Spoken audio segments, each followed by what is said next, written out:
Good evening, Little Masters, and welcome to episode 244 of the Prancing Pony podcast, where today we're going to take a break from the text to let Samwise sleep off the wine and the embarrassment of the whole revealing top secret information to a guy he's just met thing. Really, he just talks too much sometimes.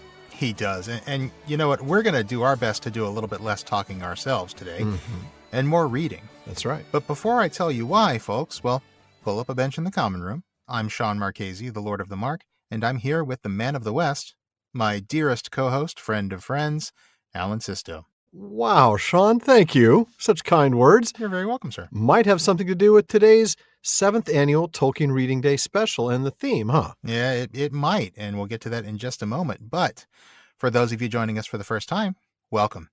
Here at the Prancing Pony podcast, we are reading and talking our way through Tolkien's stories of Middle-earth, a few pages at a time. Usually. But every year on March 25th, the Tolkien Society organizes Tolkien Reading Day to encourage fans to celebrate and promote the life and works of J.R.R. Tolkien by reading favorite passages. Now, why do they do this on March 25th? Well, because that's the date of the downfall of Sauron and the destruction of Barad-dûr. That's right. Now, this episode is going to be coming out a few days before that, so you've still got a little time to figure out what your reading is going to be if you're listening to this on Sunday when it comes out. That's correct. Because every year the Tolkien Society chooses a different theme to focus on. And this year's theme is love and friendship, which explains why you were so Kind to you? kind. I was trying to think of a much flowerier word than kind. Yeah. But yeah, why you were so effusive in your praise, friend of friends and dearest co-host. Yeah, no, but it's all true. It's all true. I just usually like to be snarky and abusive just because it's more fun. Just because it fits your personality. Exactly, yeah. But no more of that. Nope. Because this is all about love and friendship here today, and it's going to be all touchy-feely happy. Yay.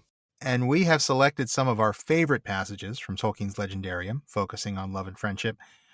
Wait a minute, did I say legendarium? You did. Okay, we do, but we might surprise you with a little something from one of Tolkien's other stories, too. I hope we do. In keeping with our Tolkien Reading Day tradition here at the Prancing Pony podcast, we're going to spend more of our time today, well, reading and not just discussing quite as much. That's right, and we do want to start the reading as soon as possible, so I think we're just going to jump right into it, right, Alan? We absolutely are. And Sean, you are up with our first reading, Finrod and Men. Okay. So, yeah, this was actually the first thing that I thought of when the theme was announced. I thought, how fun would it be to do a little digging into the relationship between Finrod and Men, which is characterized by both love and friendship, I would say. Very much so. So what I've got here is a selection of readings, all from the Silmarillion, and we are going to go ahead and jump in here with particularly the House of Beor, I guess is really going to be kind of the theme here, but not exclusively the House of Beor. No. But we're going to go ahead and start with Chapter 17 of The Coming of Men into the West. Excellent. In a valley among the foothills of the mountains, below the springs of Thalos, he saw lights in the evening, and far off he heard the sound of song. At this he wondered much, for the green elves of that land lit no fires, nor did they sing by night. At first he feared that a raid of orcs had passed the leaguer of the north, but as he drew near he perceived that it was not so. For the singers used a tongue that he had not heard before, neither that of dwarves nor of orcs. Then Felagund, standing silent in the night shadow of the trees, looked down into the camp, and there he beheld a strange people. Now these were a part of the kindred and following of Beor the Old, as he was afterwards called, a chieftain among men. After many lives of wandering out of the east, he had led them at last over the Blue Mountains, the first of the race of men to enter Beleriand. And they sang because they were glad, and believed that they had escaped from all perils, and had come at last to a land without fear. Long Felagund watched them, and love for them stirred in his heart, but he remained hidden in the trees until they had all fallen asleep. Then he went among the sleeping people, and sat beside their dying fire where none kept watch, and he took up a rude harp which Beor had laid aside, and he played music upon it, such as the ears of men had not heard. For they had as yet no teachers in the art, save only the dark elves in the wild lands. Now men awoke and listened to Felagund as he harped and sang, and each thought that he was in some fair dream, until he saw that his fellows were awake also beside him. But they did not speak or stir while Felagund still played, because of the beauty of the music and the wonder of the song. Wisdom was in the words of the Elven King, and the hearts grew wiser that hearkened to him, for the things of which he sang, of the making of Arda, and the bliss of Aman beyond the shadows of the sea, came as clear visions before their eyes, and his elvish speech was interpreted in each mind according to its measure. Thus it was that men called King Felagund, whom they first met of all the Eldar, Gnome, that is wisdom, in the language of that people, and after him they named his folk Gnomen, the wise. Indeed, they believed at first that Felagund was one of the Valar, of whom they had heard rumor that they dwelt far in the west, and this was, some say, the cause of their journeying. But Felagund dwelt among them, and taught them true knowledge, and they loved him, and took him for their lord, and were ever after loyal to the house of Finarfin. Oh, that's such a great passage. I love that. Love it so much. Gnomen, the wise. I love the little gnome bit that he gets in there. Yes. Little nod back to the original version of the story in which the Noldor were the gnomes. Yeah. I love that. And then the love for them stirred in his heart. Such a beautiful moment for Finrod. It's such a great moment for both of them. You know, he loves them and they love him, and yet they recognize the difference, right? They love each other for their differences. And I think that's a really beautiful, beautiful sentiment. Boy, that is key, isn't it? Yeah. Mm. And of course, we also get the rude harp moment, which is a lot of fun. The rude harp is always fun.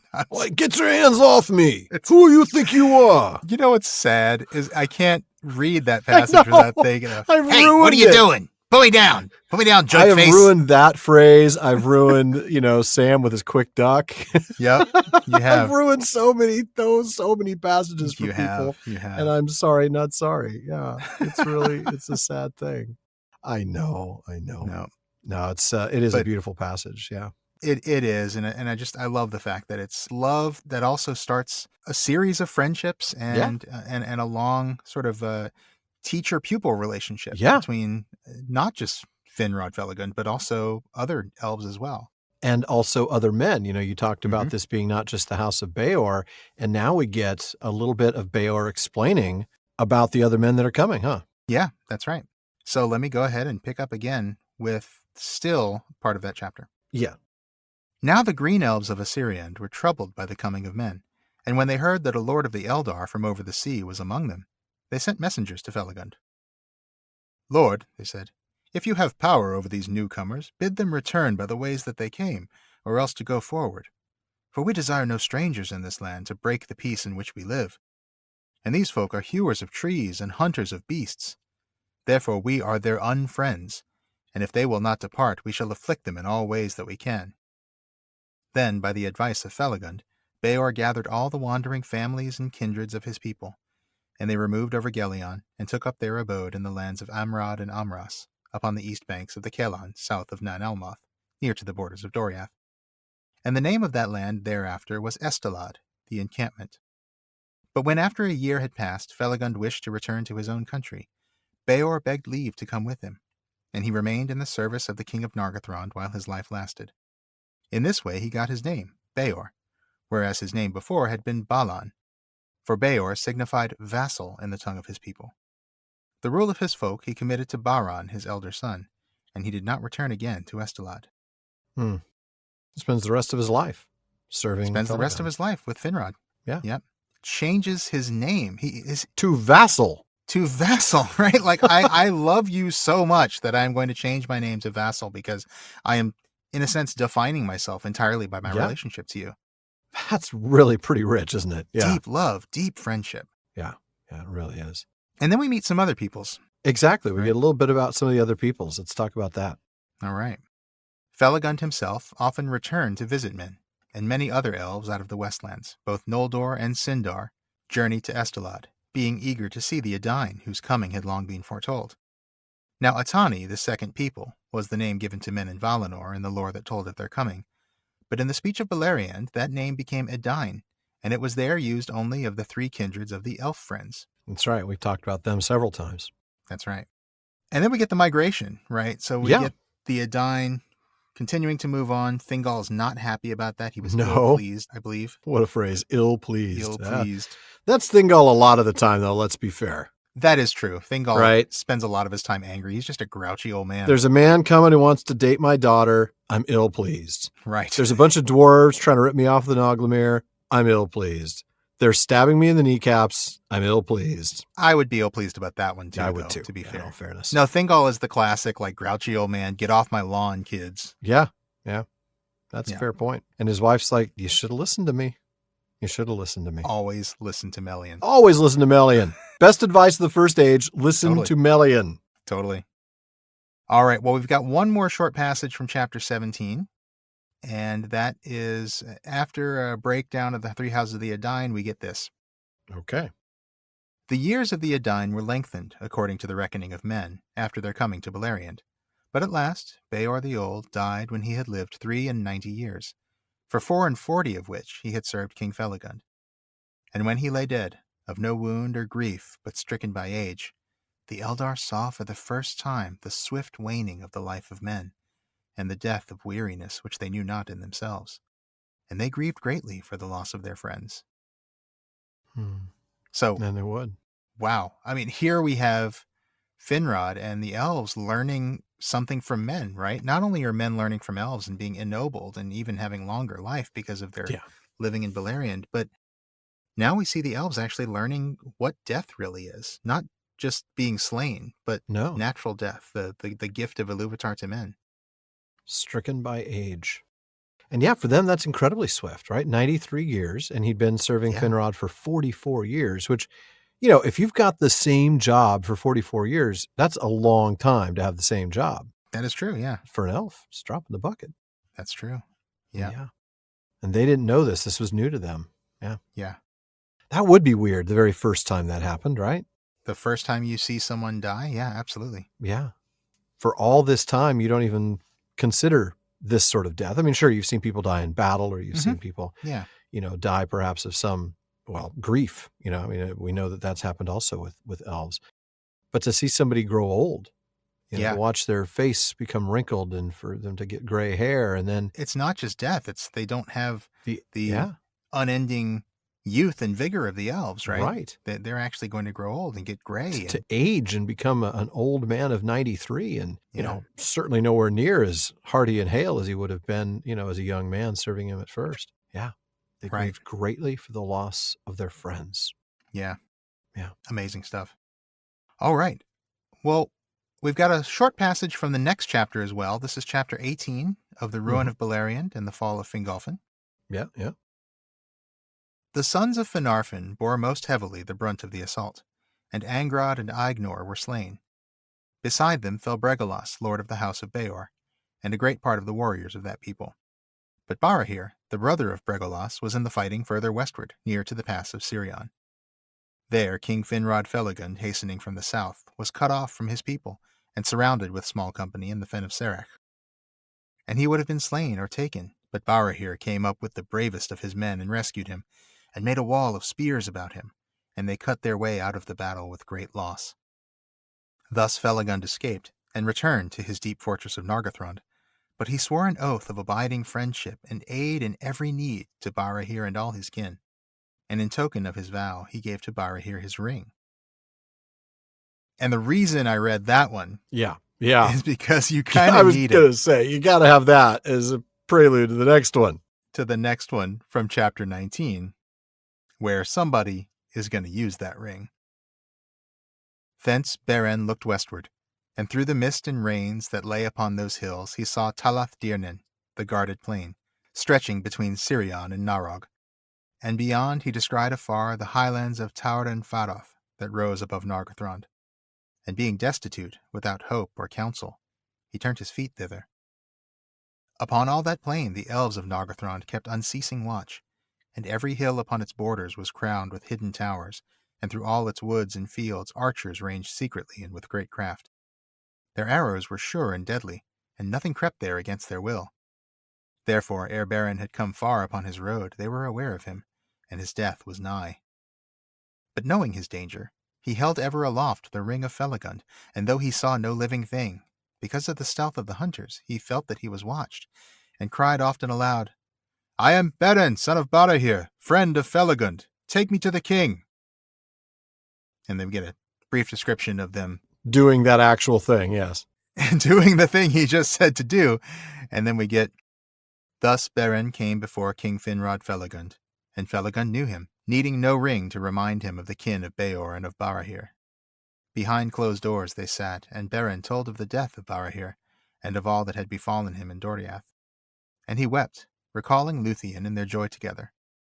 But Felagund heard his tale in wonder and disquiet, and he knew that the oath he had sworn was come upon him for his death, as long before he had foretold to Galadriel. He spoke then to Beren in heaviness of heart.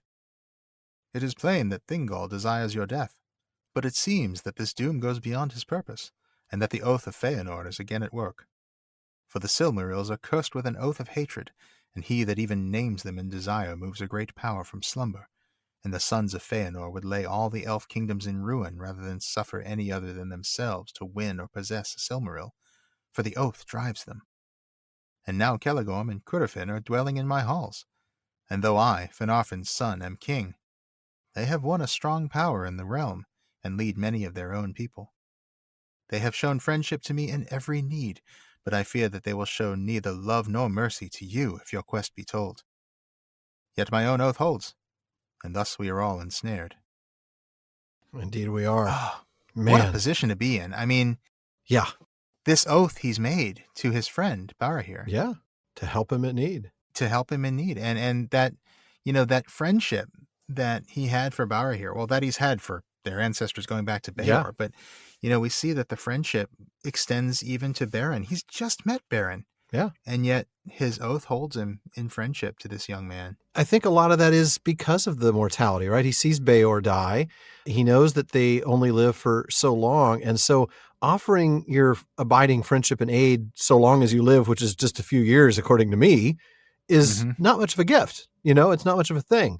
So instead, he swears that oath, as you read a couple of readings back, of abiding friendship and aid in every need to Barahir and all his kin. In other words, you, mortal man, don't worry. Your whole line, I'll do what I need to do to help your entire line, because I'll be around. I'm not going anywhere. Yeah. I'm immortal. That's a good point. Yeah. Absurdly longeval. He's not going anywhere. Yeah. So he's going to be there to take care of them. Thus we are all ensnared. Yeah. He's really between a rock and a hard place here. He's of course he's going to uphold his oath. Of course he will.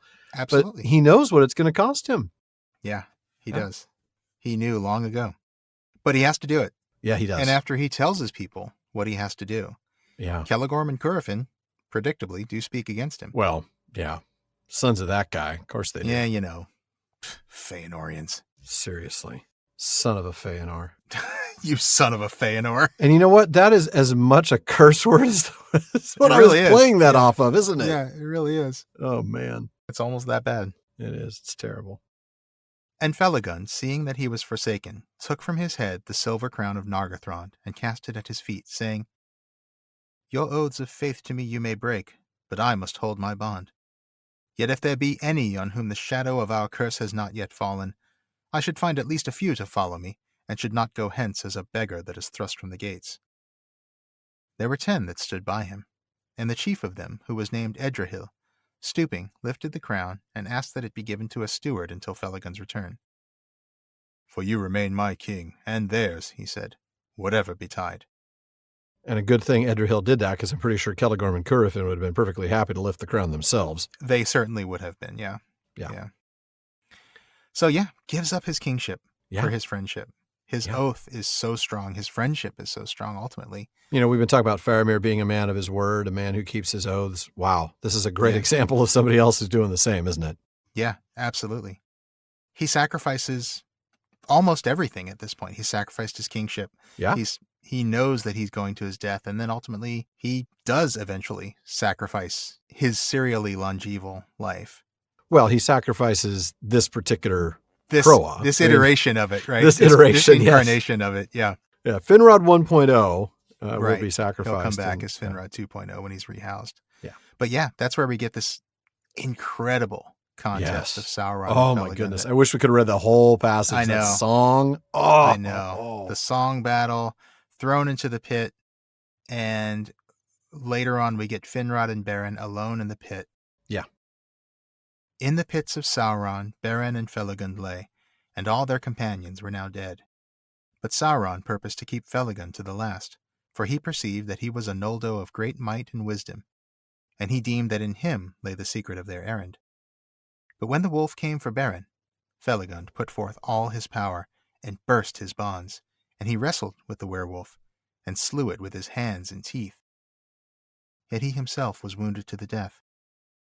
Then he spoke to Beren, saying, "I go now to my long rest in the timeless halls, beyond the seas and the mountains of Aman.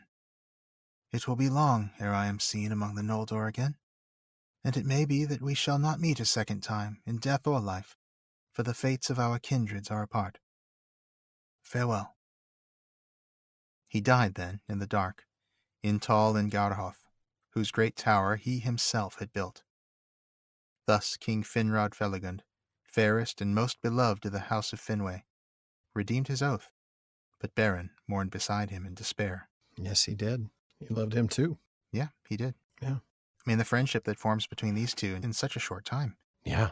And that claims Finrod's life, and he's okay with it. Yeah. He feels that he's done the right thing. You know what? If you've got to go, that's the killing way to go, a werewolf with your bare hands and teeth is pretty... Just like Iron Maiden said, if you got to die, die with your boots on, man. Seriously, man, this is dying with your everything. Dying with your everything on. What a way to go. Yeah. And he knows that this is important. Not only is it his oath, but I think somewhere he knows that he's done the right thing by helping Beren and Luthien come together. And maybe with some sort of Noldoran foresight, maybe he knows what's going to come out of their line. Yeah. I don't know. But the irony of dying in the tower that he himself built is that is brutal. Oh, nasty little... brutal. It is. It's so brutal. I'm Talk about it, adding insult to injury. Yeah. Mm. Oh, terrible. But, well, the tower gets taken care of. It does. Yes, it does. That's right. Let's talk about that, shall we? Yeah. So we get Luthien arriving, and there's the battle between Draugr and Huan, the fight between Sauron in werewolf form and Huan, and then Luthien sends Sauron back to Morgoth. That's naked. Right. Stripped naked. Is naked Morgoth. That's naked. Right. And then Luthien stood upon the bridge and declared her power. And the spell was loosed that bound stone to stone, and the gates were thrown down, and the walls opened, and the pits laid bare. And many thralls and captives came forth in wonder and dismay, shielding their eyes against the pale moonlight, for they had lain long in the darkness of Sauron. But Beren came not.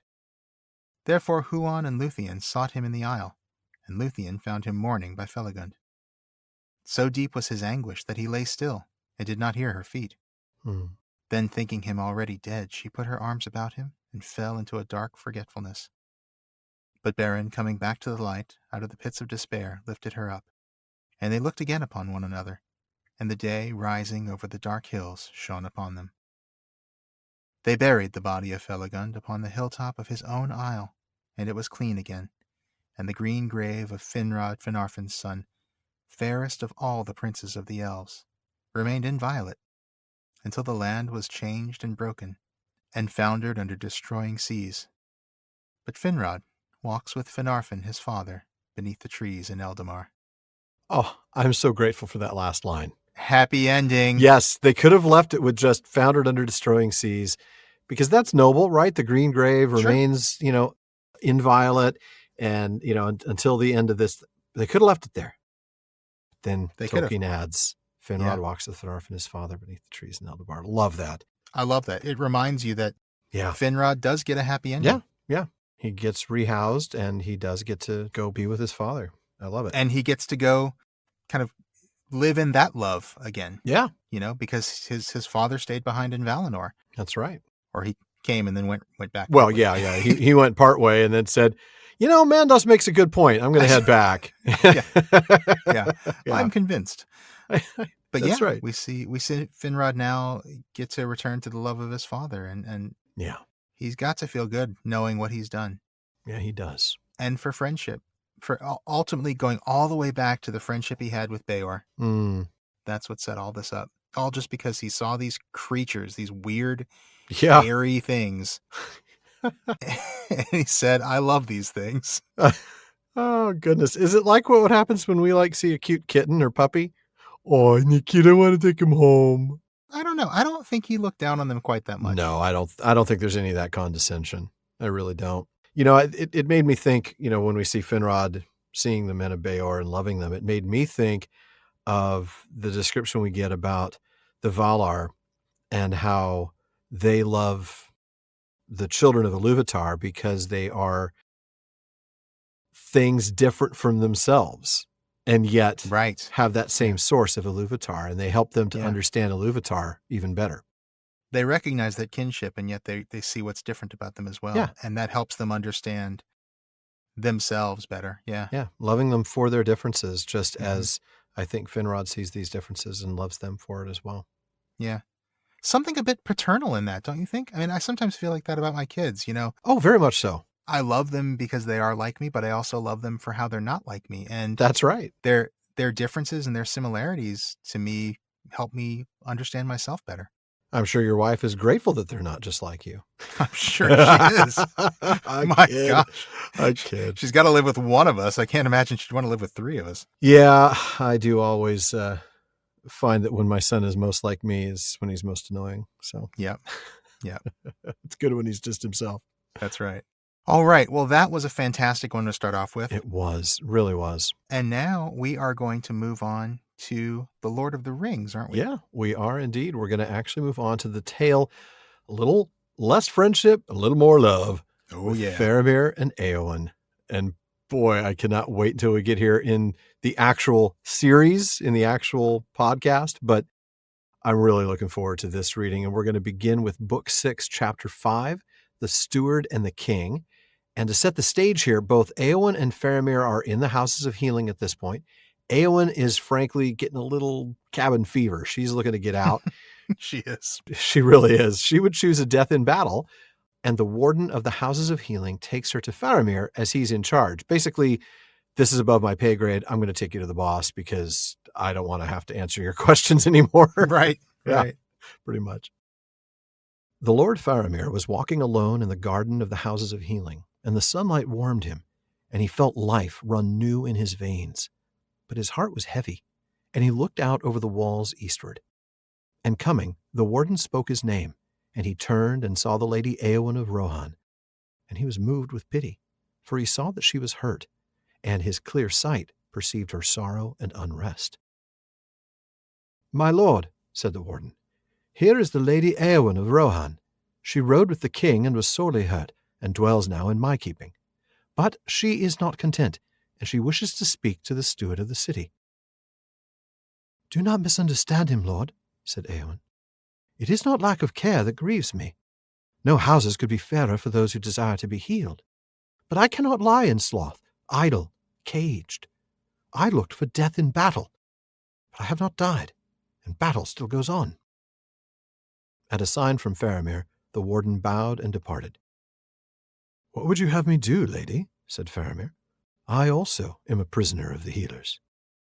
He looked at her, and being a man whom pity deeply stirred, it seemed to him that her loveliness amid her grief would pierce his heart.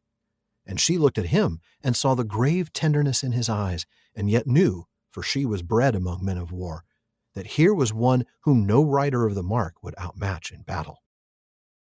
"What do you wish?" he said again. "If it lies in my power, I will do it." "I would have you command this warden and bid him let me go," she said.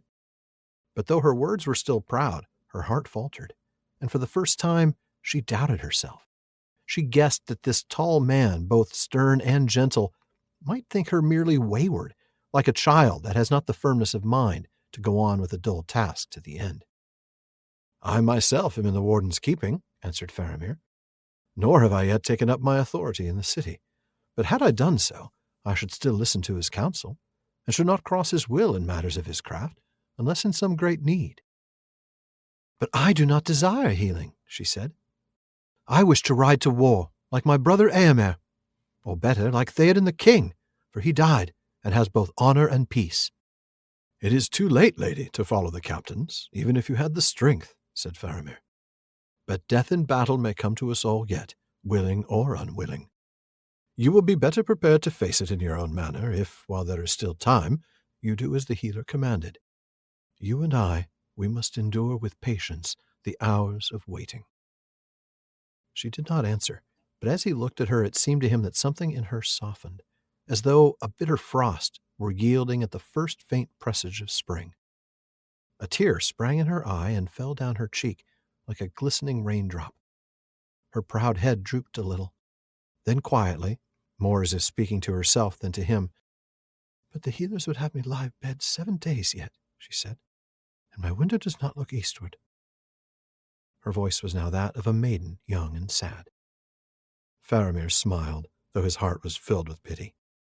"Your window does not look eastward," he said. "That can be amended. In this I will command the warden. If you will stay in this house in our care, lady, and take your rest, then you shall walk in this garden in the sun as you will, and you shall look east, whither all our hopes have gone. And here you will find me, walking and waiting, and also looking east. It would ease my care if you would speak to me, or walk at whiles with me." Then she raised her head and looked him in the eyes again, and a color came in her pale face. "How should I ease your care, my lord?" she said. "And I do not desire the speech of living men." "Would you have my plain answer?" he said.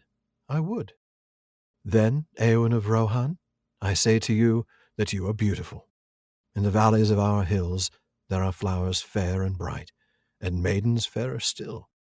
But neither flower nor lady have I seen till now in Gondor so lovely and so sorrowful. It may be that only a few days are left ere darkness falls upon our world, and when it comes, I hope to face it steadily. But it would ease my heart if, while the sun yet shines, I could see you still. For you and I have both passed under the wings of the shadow, and the same hand drew us back." "Alas, not me, lord," she said. "Shadow lies on me still. Look not to me for healing. I am a shield maiden, and my hand is ungentle. But I thank you for this, at least, that I need not keep to my chamber. I will walk abroad by the grace of the steward of the city." And she did him a courtesy and walked back to the house. But Faramir for a long while walked alone in the garden, and his glance now strayed rather to the house than to the eastward walls. Oh, man, I can't wait till we get there in the books. I can't wait so much to talk about the... I know, and this is Tolkien Reading Day. We can't spend too much time talking about it because we have a lot more to read. Yeah. But can I just tell you how much I love this passage for... Yes. You know, the thing that jumped out at me as you're reading it just now is how much Éowyn feels... She's unsure of herself here. Oh, she is. She is so lacking in confidence. You know, we have seen Éowyn so strong. Think of the way that she stood up to Aragorn in the chapter, The Passing of the Grey Company, right? Like, you know, she stood up to him. She was angry. She was defiant, and she was right to be so. And she stood up to Aragorn, and she gave him a piece of her mind. All of that is to say, you are but a woman, and your place is to... Yeah, she was ticked. Yeah, that's right. Yeah. And here, this might be the least confident we ever see Éowyn. Yeah. The way her head, you know, she kind of looks down and then like talks like to herself. And she feels nervous. She feels like... He might think her merely wayward. He might think her wayward like a child. Oh. You know, and then she's angry, but she doesn't really know exactly what she's angry about. And then it's like, well, I don't know. My window doesn't look eastward. And, you know, he's just like, fine, well, I'll take care of it. Yeah.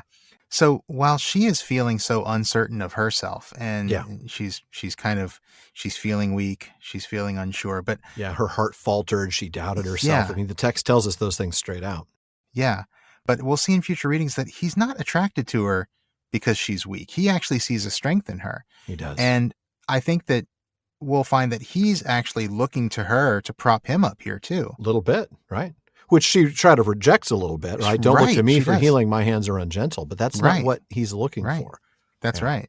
I think it's really a lovely moment between the two of them. And I think it shows, or it starts to show that Faramir is not interested in her because he thinks that she's weak. He thinks that she's some woman that he can control. Oh yeah. He can just, sweep in and sweep her off her feet, rescue her. Yeah. Have a kept woman. And, that's not what he wants. I don't think anybody would think that's what Faramir wants.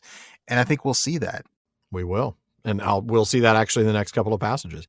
Excellent. Well, then let's go ahead and keep going. Yeah, we'll transition a little bit and let you know what goes on between these two. So Faramir immediately asks the warden for more information on Éowyn. Hey, man, do you have her number?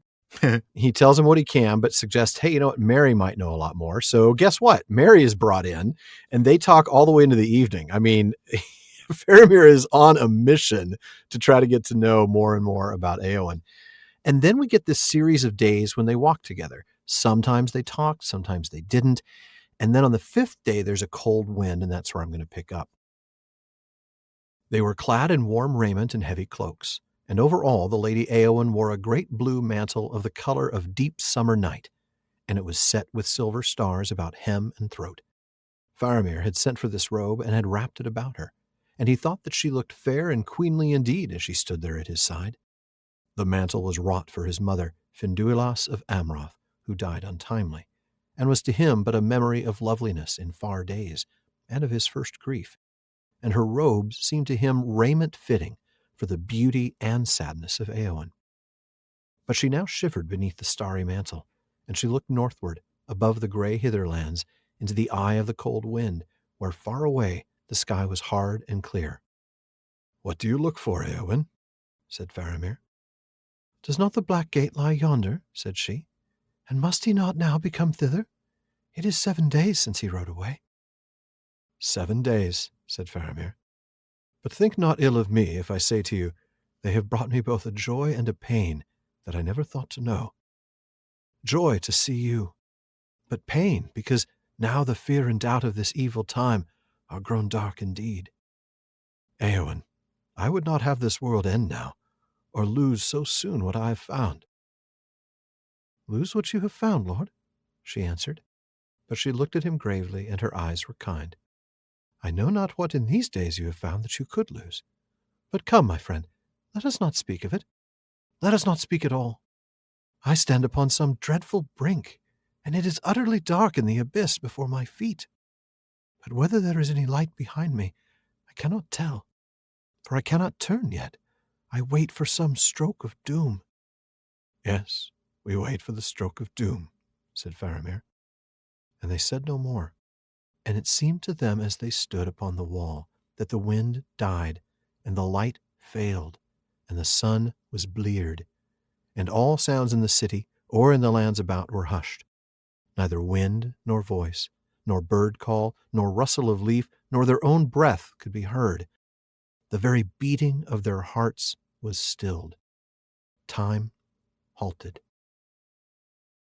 And as they stood so, their hands met and clasped, though they did not know it. And still they waited for they knew not what. Then presently it seemed to them that above the ridges of the distant mountains another vast mountain of darkness rose, towering up like a wave that should engulf the world. And about it lightnings flickered, and then a tremor ran through the earth, and they felt the walls of the city quiver. A sound like a sigh went up from all the lands about them, and their hearts beat suddenly again. "It reminds me of Númenor," said Faramir, and wondered to hear himself speak. "Of Númenor?" said Éowyn. "Yes," said Faramir, "of the land of Westernesse that foundered, and of the great dark wave climbing over the green lands and above the hills, and coming on, darkness unescapable. I often dream of it." "Then you think that the darkness is coming?" said Éowyn. "Darkness unescapable?" And suddenly she drew close to him. "No," said Faramir, looking into her face. "It was but a picture in the mind. I do not know what is happening. The reason of my waking mind tells me that great evil has befallen, and we stand at the end of days. But my heart says nay, and all my limbs are light, and a hope and joy are come to me that no reason can deny.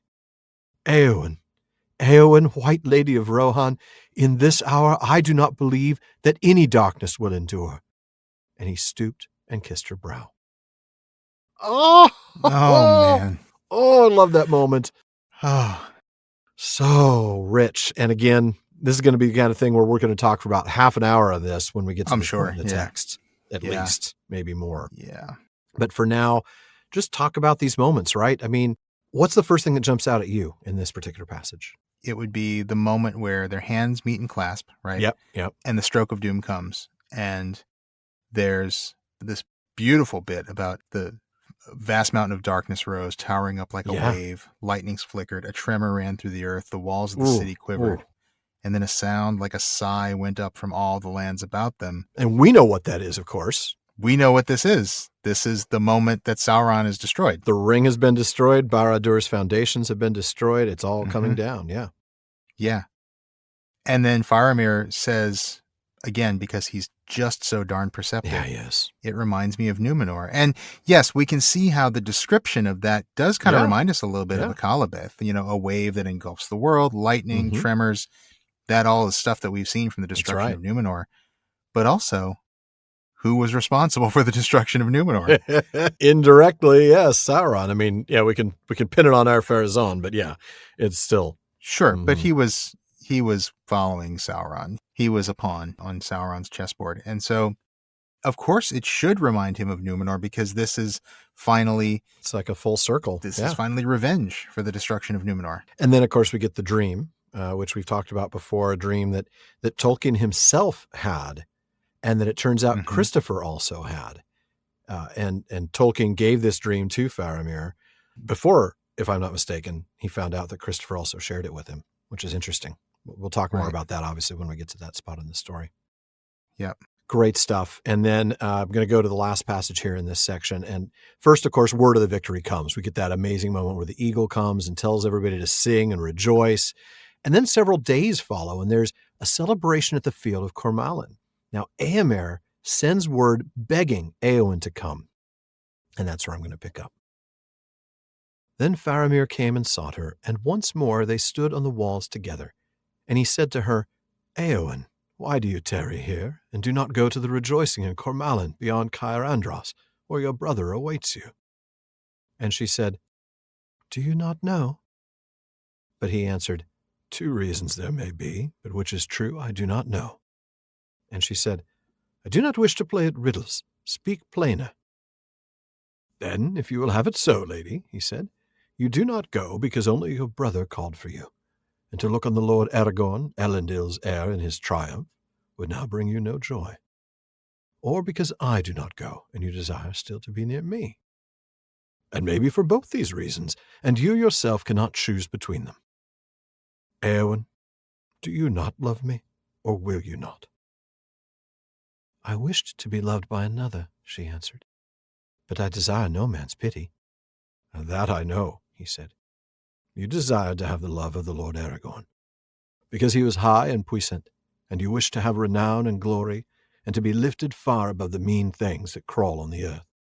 And as a great captain may to a young soldier, he seemed to you admirable. For so he is, a lord among men, the greatest that now is. But when he gave you only understanding and pity, then you desired to have nothing, unless a brave death in battle. Look at me, Éowyn. And Éowyn looked at Faramir long and steadily, and Faramir said, Do not scorn pity that is the gift of a gentle heart, Éowyn. But I do not offer you my pity, for you are a lady high and valiant, and have yourself won renown that shall not be forgotten. And you are a lady beautiful, I deem, beyond even the words of the elven tongue to tell. And I love you. Once I pitied your sorrow, but now were you sorrowless, without fear or any lack, were you the blissful queen of Gondor, still I would love you. Éowyn, do you not love me? Then the heart of Éowyn changed, or else at last she understood it, and suddenly her winter passed, and the sun shone on her. I stand in Minas Anor, the tower of the sun, she said, and behold, the shadow has departed. I will be a shield maiden no longer, nor vie with the great riders, nor take joy only in the songs of slaying. I will be a healer, and love all things that grow and are not barren. And again she looked at Faramir. No longer do I desire to be a queen, she said. Then Faramir laughed merrily. That is well, he said, for I am not a king. Yet I will wed with the White Lady of Rohan, if it be her will. And if she will, then let us cross the river, and in happier days let us dwell in fair Ithilien, and there make a garden. All things will grow with joy there if the White Lady comes. Then must I leave my own people, man of Gondor, she said. And would you have your proud folk say of you, there goes a lord who tamed a wild shield maiden of the north? Was there no woman of the race of Numenor to choose? I would, said Faramir.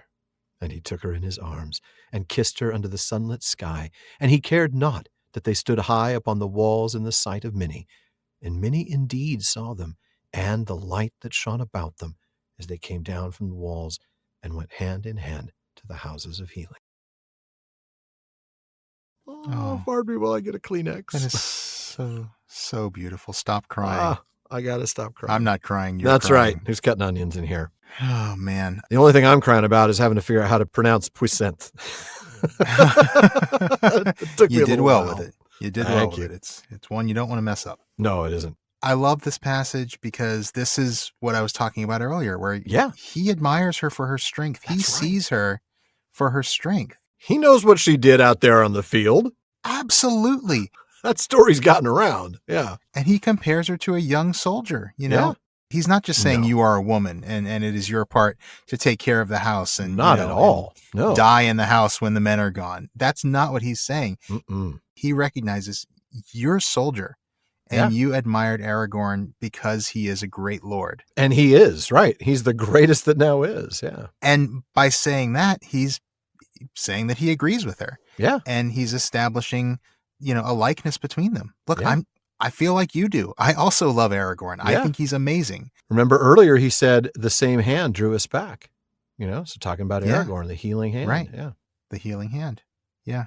Now, I do think we need to talk about, the bit about her not wanting to be a shield maiden any longer. I thought that was interesting. Yeah. Yeah. She wants to be a healer now. I know some people don't care for this. They're like, oh, she's going to get married and she's just going to be a healer now. She's not going to be a shield maiden. Now she's going to do all this womanly stuff instead of, being a warrior. I hear that. I do hear that. Yeah. I mean, the way I interpret that is that she's not going to delight in battle anymore. She's not going to measure her worth by right. That's the key. Her battle prowess and her honor and her glory anymore. Mm-hmm. She's going to measure her worth by creating and preserving.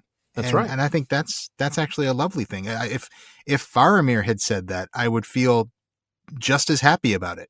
Correct. It's not a gender role thing the way I see it. I see it as just shifting from that sort of Anglo-Saxon way of being to a more modern way of being. Exactly. And I think it's important that this comes from her and from her own heart, right? The heart of Éowyn changed, or else at last she understood it. Right. I think that's the key right there. She now understands herself.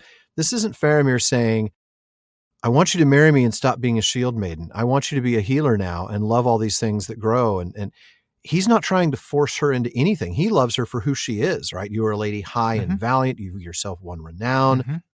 That's what he loves about her. He doesn't say, why don't you settle down with me and, stop all that fighting stuff, Right. He's not pushing her to change. She chooses to change based on her own understanding of her heart. And I think that's really the central point here and why this isn't, I know I say this as a man, but it's why I don't see this as somehow weakening Éowyn or turning her into something that she isn't.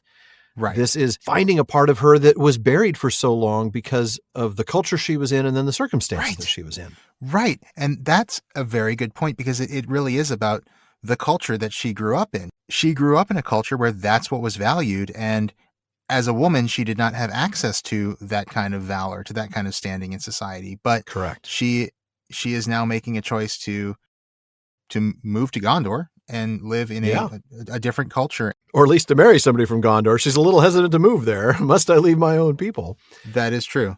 But yeah, I mean, she's accepting Gondorian culture here in a way that she hadn't before. Which is a higher culture, as we talked about recently, with Faramir. We talked about the high, the middle, and the low. And so I think you hit on this earlier. This isn't from a somewhat masculine role to a more feminine role. This is from a middle role to a high role. And that being a healer is a more valuable thing in that way. But I also will note one more thing. She's not saying, I'm not going to like these things at all. She says, nor take joy only in the songs of slaying. Oh, that's a good point. So she is still taking some joy in the songs of slaying. That's true. She's still going to be Rohirrim at heart. She's still going to... Yeah. She's not giving it up. she's going to learn something else as well. And maybe that speaks to hope, because she's not just going to live for death and battle anymore. She's not just going to live for that one thing. She's going to take some hope and think about the future. Yeah. Heal and love things that grow and are not barren, which is all thinking about the future. That's right. You're right. That absolutely is pointing to the future. I also love how Faramir says, once I pitied your sorrow, but now, even if you had no sorrow, even if you had no fear, even if you had no lack, in other words, even if there is nothing that I needed to save you from, right? Mm-hmm. I'm not this knight in shining armor coming to take you and, get you away from all these terrible things and take away your sorrow and take away your fear and give you all that you need. He's saying you could be this happy queen. I still would love you. You could have everything and I would still love you. That's right. I would be your servant. Exactly. And I would be happy. And that is beautiful. I absolutely love that. It is. And of course, there's the moment at the end when she's like, was there no woman of the race of Numenor to choose? Would you really want your people saying that? I love that. I love that little bit of cheekiness from her. I know. Well, you expect it fully because that's who she is. Absolutely. It is a rapid transition, but I think that's kind of what we're meant to see here, right? I mean, yeah, the heart, her heart changed, or else she understood it. Her winter passed, the sun shone on her, boom, new. Yeah. Yeah. Amazing. I love that section. You just want people to think, oh, you just want me for your exotic trophy wife, your wild shield maiden. Oh, man. And he just says, yeah, I don't care if that's what they think. I think there's just a little bit of that like screwball comedy kind of like romantic banter, Yeah. Would you have people say this? He's like, yeah, I would. And then he kisses her and it's cool. Right in front of everybody. I don't care who sees. And I think it's great. Normally you would stop right after that. He cared not that they stood high. I read that next sentence because I thought it was important, because this light shines about them as a result of this. And then they come down from the walls and they go into the houses of healing hand in hand. I think we're seeing sort of an additional healing for both of them. Yeah, I think there's a tie-in with the houses of healing here. Oh, I think so. We're meant to see, and that the people of Gondor are meant to see. Yeah. As they see Faramir and Eowyn hand in hand. Oh, yeah. I cannot wait to dig deeper when we get there. Totally. A couple of seasons, though. That's at least 2 years away. Oh. It's a long way away, but that's all right. It's going to be great when we get there. Yeah, like you said, that's a couple of years from now. But when we come back from the break here, we'll actually get almost back to where we are right now in the middle of season 6 in the Two Towers. So we'll be right back.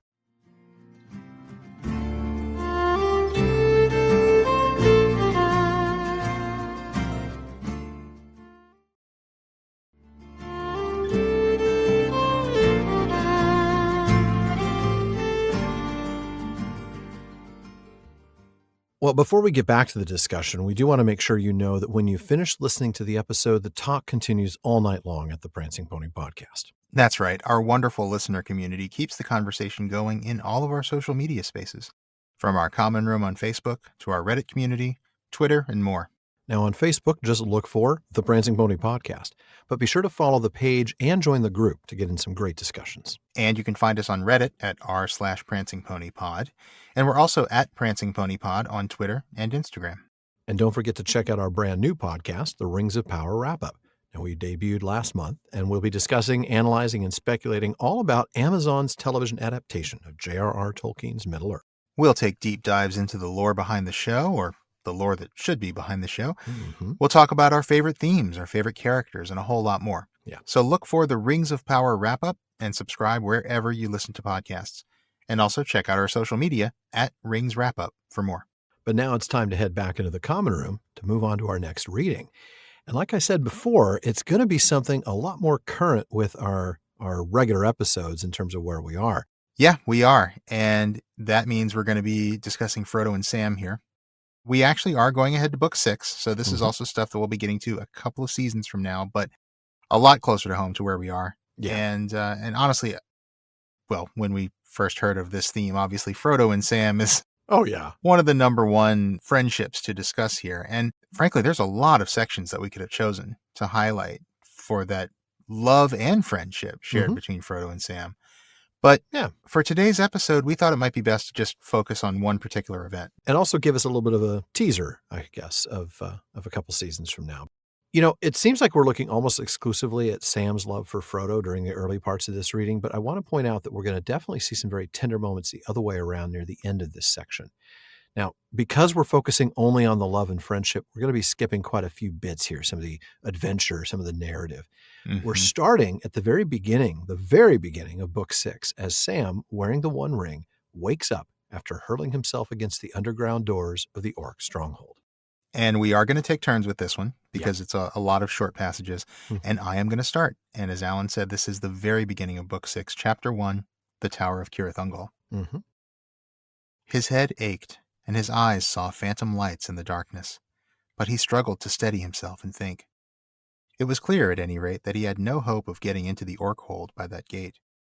He might wait there for days before it was opened, and he could not wait. Time was desperately precious.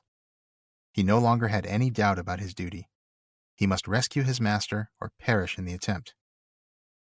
Perishing is more likely and will be a lot easier anyway, he said grimly to himself, as he sheathed Sting and turned from the brazen doors. Well, that's Sam for you right there. Well, it'll be a lot easier to perish, so. Kind of a grim, a little bit of that gallows humor that Tom Shippey talks about, Yeah, probably going to die. And that's the way Sam approaches things, though. It is, yeah. And then we get this wonderful moment of Sam thinking about his friends, wondering if they're thinking of him and Frodo, which of course they are. Yep. And then he makes his way out of the tunnel, back to where he'd fought Shelob, and he looks up at the Tower of Cirith Ungol, and then he knows what he needs to do. And I'll pick up again there. Sam shuddered and tried to force himself to move. There was plainly some devilry going on. Perhaps in spite of all orders, the cruelty of the orcs had mastered them, and they were tormenting Frodo, or even savagely hacking him to pieces. He listened, and as he did so, a gleam of hope came to him. There could not be much doubt. There was fighting in the tower. The orcs must be at war among themselves. Shagrad and Gorbag had come to blows. Faint as was the hope that his guest brought him, it was enough to rouse him. There might be just a chance. His love for Frodo rose above all other thoughts, and forgetting his peril, he cried aloud, "I'm coming, Mr. Frodo!" He ran forward to the climbing path and over it. At once the road turned left and plunged steeply down. Sam had crossed into Mordor. Oh, wow. Well, it's only at this point that he takes the ring off and he gets a look at the land of Mordor and Mount Doom itself. He sees just how huge the tower is and realizes this tower was made to keep enemies inside Mordor and not keep them out. Yeah. He also realizes how much bigger it is than what he thought, right? What he was looking at before is just only the pinnacle. He turns around, he gets into the road, and then he goes down and he sees, oh man, it's a lot bigger than I thought it was. Yeah. Yep. And that's where I'm going to pick up. Only too clearly, Sam saw how hopeless it would be for him to creep down under those many-eyed walls and past the watchful gate. And even if he did so, he could not go far on the guarded road beyond. Not even the black shadows, lying deep where the red glow could not reach, would shield him long from the night-eyed orcs. But desperate as that road might be, his task was now far worse, not to avoid the gate and escape, but to enter it alone. His thought turned to the ring, but there was no comfort there, only dread and danger.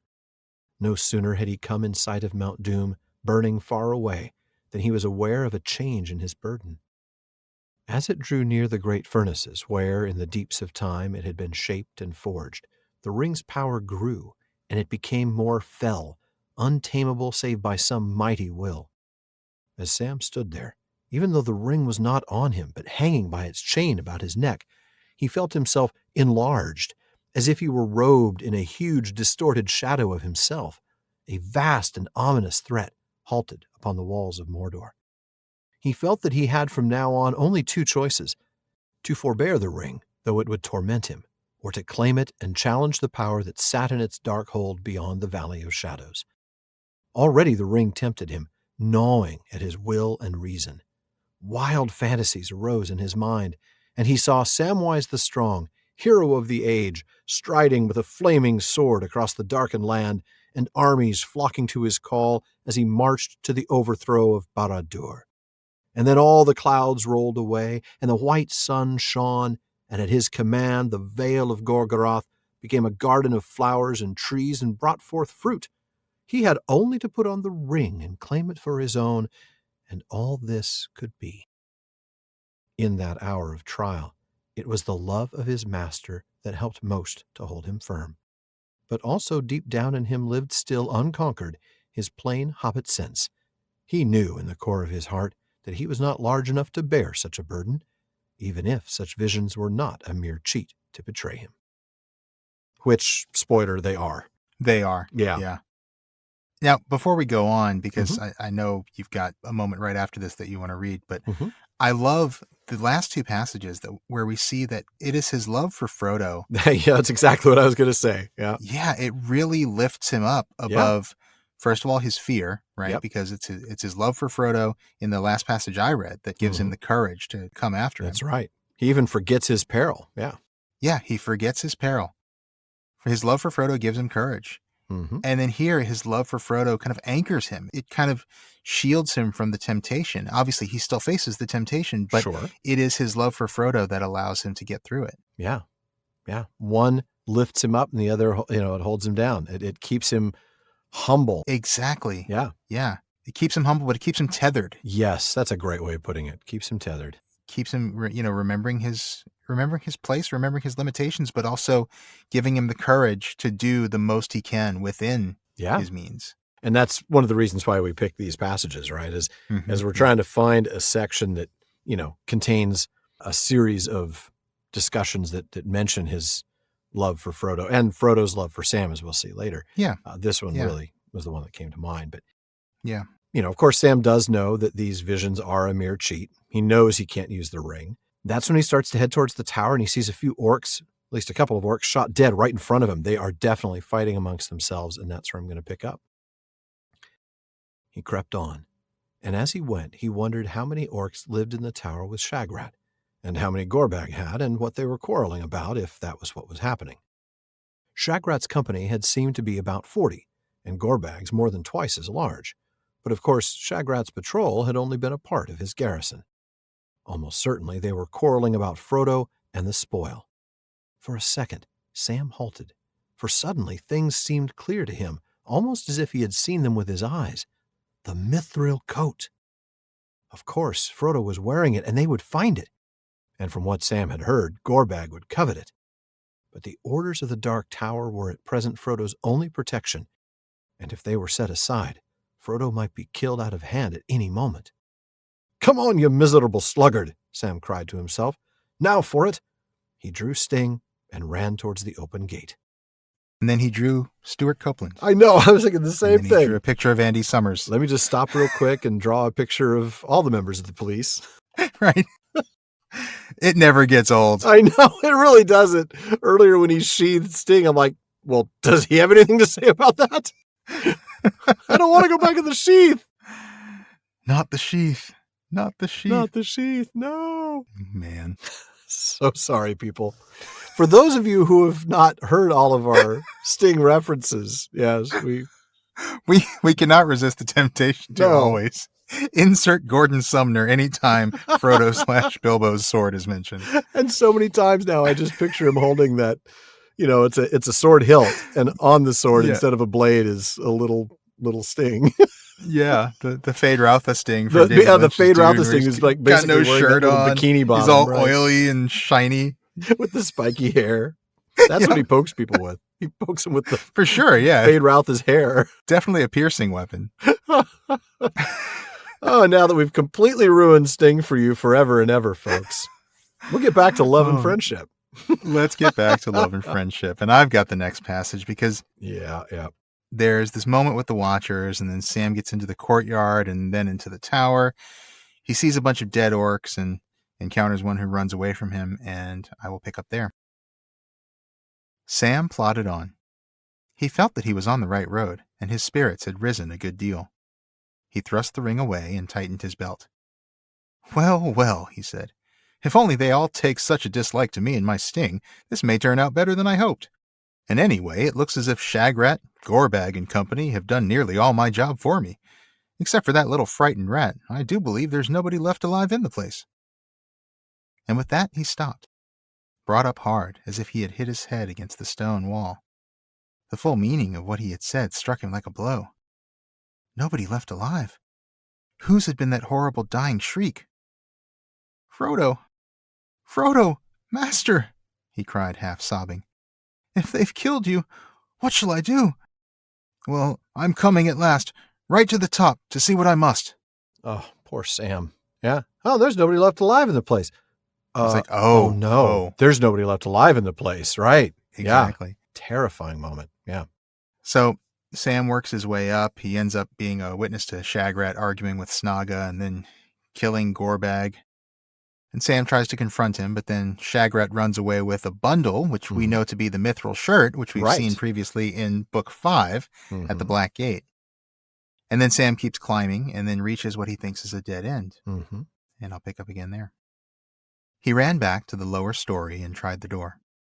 It would not move. He ran up again, and sweat began to trickle down his face.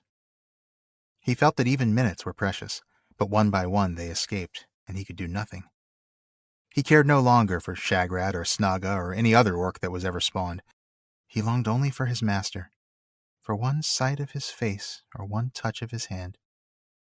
At last, weary and feeling finally defeated, he sat on a step below the level of the passage floor and bowed his head into his hands. It was quiet. Horribly quiet. The torch, that was already burning low when he arrived, sputtered and went out, and he felt the darkness cover him like a tide. And then softly, to his own surprise, there at the vain end of his long journey and his grief, moved by what thought in his heart he could not tell, Sam began to sing. His voice sounded thin and quavering in the cold dark tower, the voice of a forlorn and weary hobbit that no listening orc could possibly mistake for the clear song of an elven lord. He murmured old childish tunes out of the Shire, and snatches of Mr. Bilbo's rhymes that came into his mind like fleeting glimpses of the country of his home. And then suddenly new strength rose in him, and his voice rang out, while words of his own came unbidden to fit the simple tune. "In western lands beneath the sun, the flowers may rise in spring. The trees may bud, the waters run, the merry finches sing. Or there maybe 'tis cloudless night, and swaying beeches bear the elven stars as jewels white amid their branching hair. Though here at journey's end I lie, in darkness buried deep, beyond all towers strong and high, beyond all mountains steep. Above all shadows rides the sun, and stars forever dwell. I will not say the day is done, nor bid the stars farewell." "Beyond all towers strong and high," he began again, and then he stopped short. He thought that he had heard a faint voice answering him. Oh, I love the way you read that. I love the determination. I will not say the day is done, nor bid the stars farewell. I'm not giving up. Yeah. This song is giving him his hope, right? He's finding his strength and his hope in this song. And what is his hope? He longs only for his master, for one side of his face or one touch of his hand. This isn't anymore even about finishing the mission. This isn't about getting revenge against the orcs. It's just about Frodo and his love for Frodo. About seeing Frodo. So Sam encounters Snaga returning, and that's when he realizes there's a trap door in the ceiling, right? He watches Snaga take a ladder and, goes up there. In fact, he then climbs the ladder behind Snaga, attacks him, and then as they fight, he kind of steps aside, a little ole, and then Snaga falls through the trap door, which is great. And then he ran to the figure huddled on the floor. It was Frodo. He was naked, lying as if in a swoon on a heap of filthy rags. His arm was flung up, shielding his head, and across his side there ran an ugly whip wheel. "Frodo, Frodo, my dear," cried Sam, tears almost blinding him. "It's Sam! I've come!" He half lifted his master and hugged him to his breast. Frodo opened his eyes. "Am I still dreaming?" he muttered. "But the other dreams were horrible." "You're not dreaming at all, master," said Sam. "It's real. It's me. I've come." "I can hardly believe it," said Frodo, clutching him. "There was an orc with a whip, and then it turns into Sam. Then I wasn't dreaming after all when I heard that singing down below, and I tried to answer. Was it you?" "It was indeed, Mr. Frodo. I'd given up hope almost. I couldn't find you." "Well, you have now, Sam. Dear Sam," said Frodo, and he lay back in Sam's gentle arms, closing his eyes like a child at rest when night fears are driven away by some loved voice or hand. Sam felt that he could sit like that in endless happiness, but it was not allowed. It was not enough for him to find his master. He had still to try and save him. He kissed Frodo's forehead. "Come, wake up, Mr. Frodo," he said, trying to sound as cheerful as he had when he drew back the curtains at Bag End on a summer's morning. And that's where we're going to wrap up with Frodo and Sam. But wow.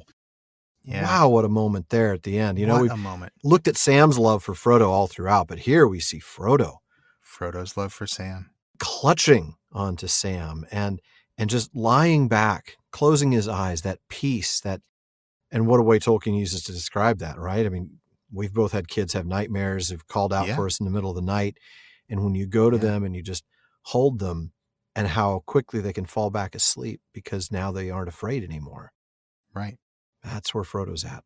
That's when you see that unconditional love that Sam has for Frodo. Yes. And that trust that Frodo has for Sam. There is something paternal and filial, I guess, about it. It is like a parent and child, you know? A little bit, yeah. At least in this particular way, like you're talking about. Frodo needs someone to save him from this, and Sam is there to do it. And he trusts him with everything. In this place, he can rest without fear for a few moments because Sam is here. And Sam unconditionally loves him and is there for him. It's a beautiful moment. Sam could sit like that in endless happiness. You mentioned this before, that it's an unconditional love. He's not doing what he'd like to do, which is to just keep holding Frodo and enjoy this moment. He knows that the right thing to do is to wake him up and to get him moving, because I can't just find him and enjoy him to myself. I've got to save him, right? We've got a job to do. Yeah. Yeah. Just so deep. I really am looking forward to discussing these. You know, it's hard. These Tolkien Reading Day episodes, it's a reading day, so we're trying to read long passages and talk a little less. But boy, that's tough when we get to something like this. It's always tough when we have something like this that just, there's so much to say about it. There really is. We'll get to more soon. We will. Of course, there's a lot to say about the next one as well. The next one, we thought it would be interesting to look at not Gimli and Legolas, because we've done a lot of that, but Gimli and Galadriel. So yeah, of course, these are all from Lord of the Rings. Most of them are from Fellowship, from Book 2. Then we'll get a little bit from later on at the end there. So we're going to start with the Fellowship arriving in Lothlorien after the death of Gandalf. So this is Chapter 7 of Book 2, The Mirror of Galadriel. They're telling the story of Gandalf's death to Galadriel and Celeborn, and Legolas has just identified what they saw, a Balrog of Morgoth. Yeah, bad news. Indeed, I saw upon the bridge that which haunts our darkest dreams. I saw Durin's bane, said Gimli in a low voice, and dread was in his eyes. Alas, said Celeborn, we long have feared that under Caradhras a terror slept. But had I known that the dwarves had stirred up this evil in Moria again, I would have forbidden you to pass the northern borders, you and all that went with you. And if it were possible, one would say that at the last Gandalf fell from wisdom into folly, going needlessly into the net of Moria. He would be rash indeed that said that thing, said Galadriel gravely. Needless were none of the deeds of Gandalf in life. Those that followed him knew not his mind, and cannot report his full purpose. But however it may be with the guide, the followers are blameless. Do not repent of your welcome to the dwarf. If our folk had been exiled long and far from Lothlorien, who of the Galadhrim, even Celeborn the Wise, could pass nigh and would not wish to look upon their ancient home, though it had become an abode of dragons? Dark is the water of Keled Zaram, and cold are the springs of Kibil Nala, and fair were the many-pillared halls of Khazad-dûm in elder days, before the fall of mighty kings beneath the stone. She looked upon Gimli, who sat glowering and sad, and she smiled. And the dwarf, hearing the names given in his own ancient tongue, looked up and met her eyes. And it seemed to him that he looked suddenly into the heart of an enemy, and saw their love and understanding. Wonder came into his face, and then he smiled in answer. He rose clumsily, and bowed in dwarf fashion, saying, Yet more fair is the living land of Lorien, and the Lady Galadriel is above all the jewels that lie beneath the earth. Which is high praise from a dwarf, let's be clear. Absolutely, because we know dwarves love jewels, man. They sure do. But yeah, I love this bit about him looking into the heart of an enemy and seeing their love Yes. and understanding. She really empathizes with him. She here. does. I was going to say sympathizes, but she really empathizes. She does. And I think that's why she uses the dwarven tongue to say those place names, to show him love, to show him kindness and respect. Yeah. And sort of make up for her husband's, slightly sharper, slightly tone. racist diatribe. Slightly racist diatribe. That's a good point. Yeah. And all that went with you. It's more knocking Gandalf than it is knocking the dwarves. But yeah, you're right. It's still not very friendly. No, and she chastises her husband. Does. She's like, come on, don't question Gandalf. Yeah, don't be so rash. Yeah. Yeah. Well, then we move to the next chapter, Farewell to Lorien, and that's when we get to the famous giving of gifts. Take us away, Sean. And what gift would a dwarf ask of the elves? Said Galadriel, turning to Gimli. None, lady, answered Gimli. It is enough for me to have seen the Lady of the Galadrim, and to have heard her gentle words. Hear, all ye elves, she cried to those about her. Let none say again that dwarves are grasping and ungracious. Yet surely, Gimli, son of Gloin, you desire something that I could give. Name it, I bid you. You shall not be the only guest without a gift. That is nothing, Lady Galadriel, said Gimli, bowing low and stammering. Nothing, unless it is permitted to ask. Nay, to name a single strand of your hair, which surpasses the gold of the earth as the stars surpass the gems of the mine. I do not ask for such a gift, but you commanded me to name my desire. The elves stirred and murmured with astonishment, and Celeborn gazed at the dwarf in wonder, but the lady smiled. It is said that the skill of the dwarves is in their hands rather than in their tongues, she said. Yet that is not true of Gimli, for none have ever made to me a request so bold, and yet so courteous. And how shall I refuse, since I commanded him to speak? But tell me, what would you do with such a gift? Treasure it, lady, he answered, in memory of your words to me at our first meeting. And if ever I return to the smithies of my home, it shall be set in imperishable crystal, to be an heirloom of my house, and a pledge of goodwill between the mountain and the wood until the end of days. Then the lady unbraided one of her long tresses, and cut off 3 golden hairs, and laid them in Gimli's hand. These words shall go with the gift, she said. I do not foretell, for all foretelling is now vain. On the one hand lies darkness, and on the other only hope. But if hope should not fail, then I say to you, Gimli, son of Gloin, that your hands shall flow with gold, and yet over you gold shall have no dominion. So remember, we talked about, how moved he was by her use of the dwarven tongue and how kind she was. That's exactly why he wants this gift, right? Mm-hmm. What would he do with it? Treasure it in memory of your words to me at our first meeting, in memory of those kind words where you showed me love. Yeah. This is repaying it. This elf, this person who should be my enemy, showed me love. Yeah. And welcomed me. And that's what I want to remember. It's a lovely moment. And it's changed Gimli's heart. Yeah. It has. It absolutely has. And she gives him this little blessing, doesn't she? Yeah. She says she's not foretelling. No. It's really more of a blessing. It's more of a wish for good for him. That your hands shall flow with gold, and yet over you gold shall have no dominion. You shall prosper, but you will not be greedy. Yeah. Which, given the fate of some of the dwarves in the past, is quite something. Yeah. Yeah. So then, of course, after the gift giving, the company leaves Lothlorien, and they watch as Galadriel sings in Quenya about Varda, and the river sweeps around a bend, and that is where you're going to do the, not quite the last reading of Gimli and Galadriel. No. The travelers now turned their faces to the journey. The sun was before them, and their eyes were dazzled, for all were filled with tears. Gimli wept openly. I have looked the last upon that which was fairest, he said to Legolas, his companion. Henceforward I will call nothing fair, unless it be her gift. He put his hand to his breast. Tell me, Legolas, Why did I come on this quest? Little did I know where the chief peril lay. Truly, Elrond spoke, saying that we could not foresee what we might meet upon our road. Torment in the dark was the danger that I feared, and it did not hold me back.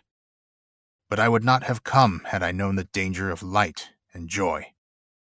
Now I have taken my worst wound in this parting, even if I were to go this night straight to the Dark Lord. Alas for Gimli, son of Gloin. Nay, said Legolas, alas for us all, and for all that walk the world in these after days. For such is the way of it, to find and lose, as it seems to those whose boat is on the running stream. But I count you blessed, Gimli, son of Gloin, for your loss you suffer of your own free will, and you might have chosen otherwise. But you have not forsaken your companions, and the least reward that you shall have is that the memory of Lothlorien shall remain ever clear and unstained in your heart, and shall neither fade nor grow stale. Maybe, said Gimli, and I thank you for your words. True words, doubtless. Yet all such comfort is cold. Memory is not what the heart desires. That is only a mirror, be it as clear as Keled-Zaram. Or so says the heart of Gimli the dwarf. All right, and then... Yeah. Well, we've got one more passage to read about Gimli and Galadriel, and that comes from all the way in Appendix A. At the very end, too, yeah. Durin's Folk. And this is where we learn about the fate of Gimli the dwarf. We have heard tell that Legolas took Gimli Gloin's son with him because of their great friendship, greater than any that has been between elf and dwarf. If this is true, then it is strange indeed that a dwarf should be willing to leave Middle-earth for any love, or that the Eldar should receive him, or that the lords of the West should permit it. But it is said that Gimli went also out of desire to see again the beauty of Galadriel, and it may be that she, being mighty among the Eldar, obtained this grace for him. More cannot be said of this matter.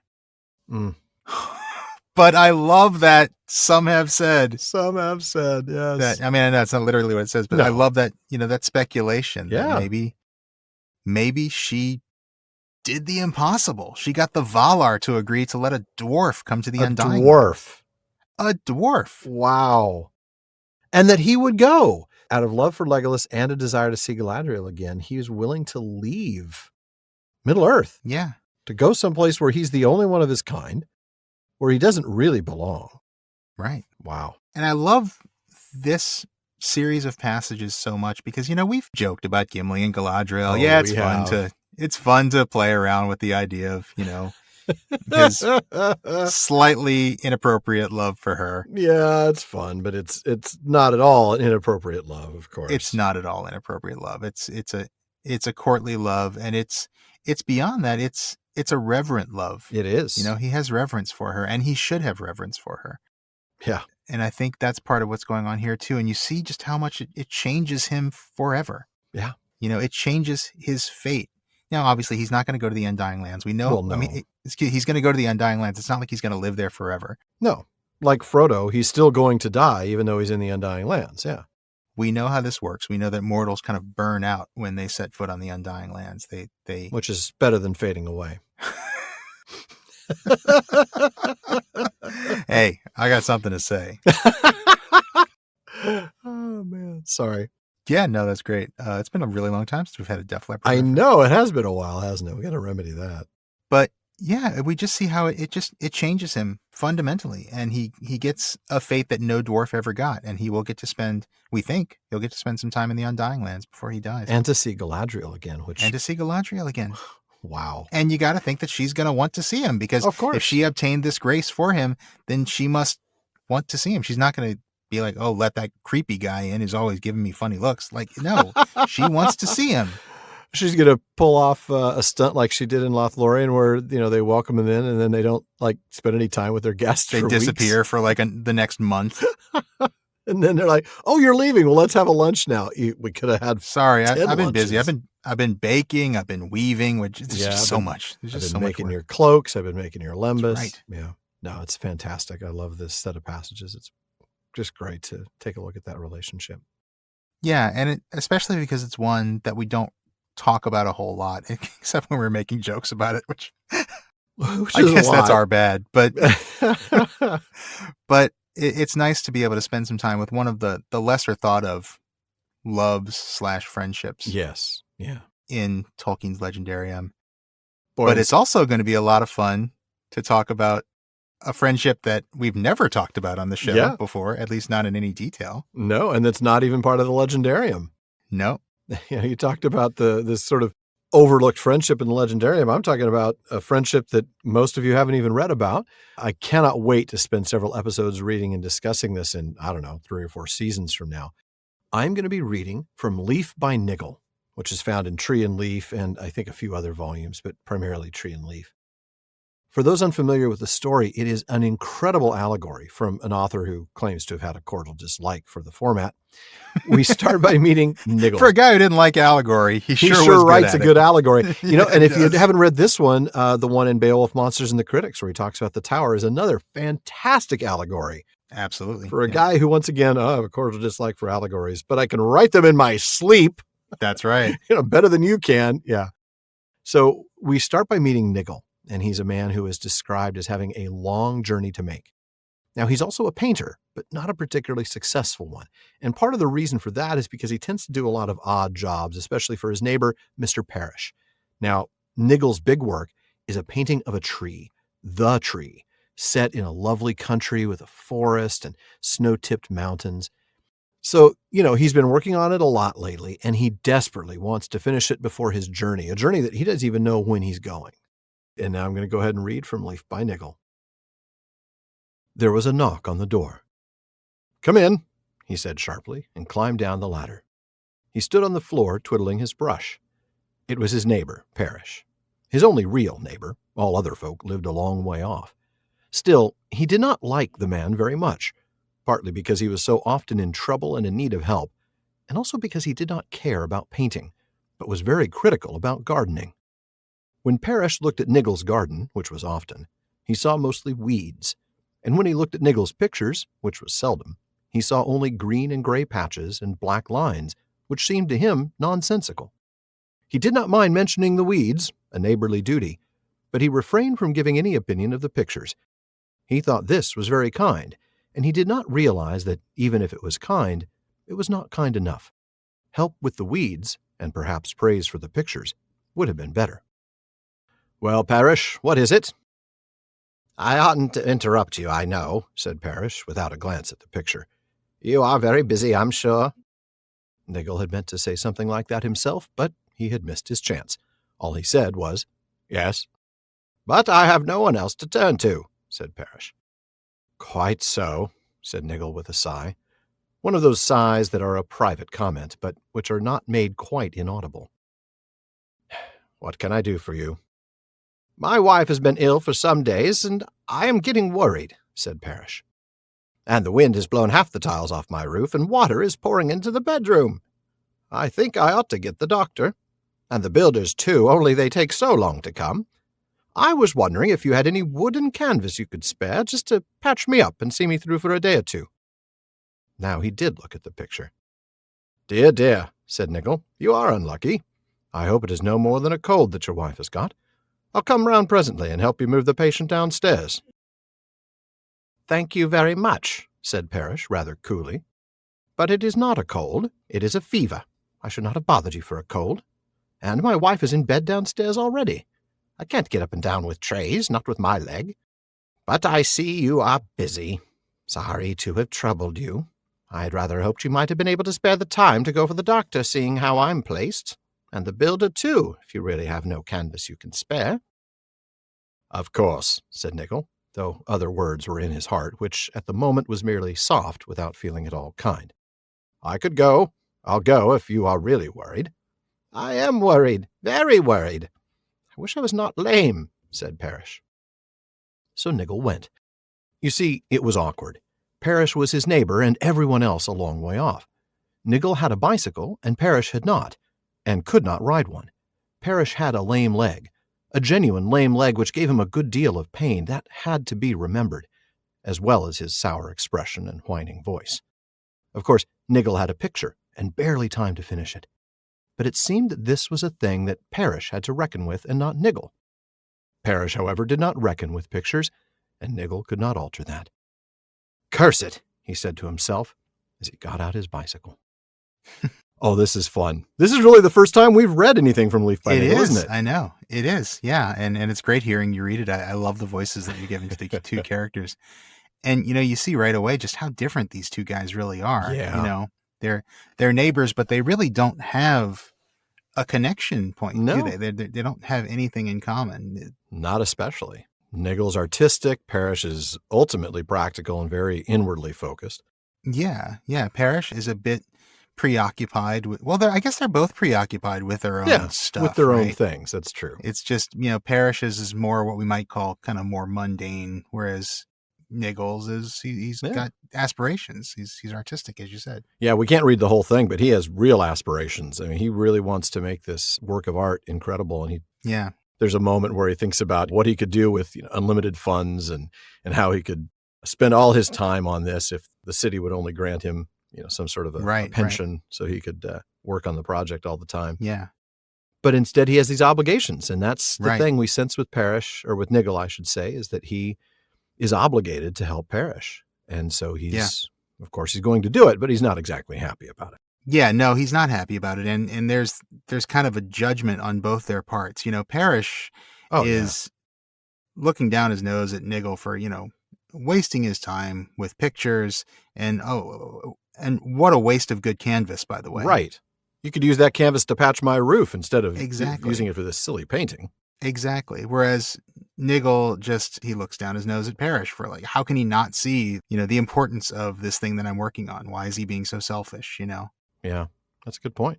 But he does do the right thing. He does. He does do the right thing. And that's the thing about Niggle. He really does do the right thing. Sometimes not very happily, not with the cheeriest of hearts, but he does it. And we're going to skip a bit here. It's a rainy and windy day when Niggle rides into town to get the doctor. The doctor comes the next day, but now Niggle is quite sick with a fever thanks to riding his bike in the rain to town and back. Parish's wife, as it turns out, did only have a cold, and she's fine the next day, even though Niggle is now sick. Now, a while later, an inspector comes, and he's about to take Niggle's painting away in order to mend Parish's roof. There is some sort of obligation that we've talked about. But then the driver shows up and says it's time for Niggle's journey. Now, I'm not going to go into detail about the journey. That is a much, much, much bigger discussion. Yeah. But one night, after he's reached his destination and he's been working all day at digging, he hears voices. "Now the Niggle case," said a voice.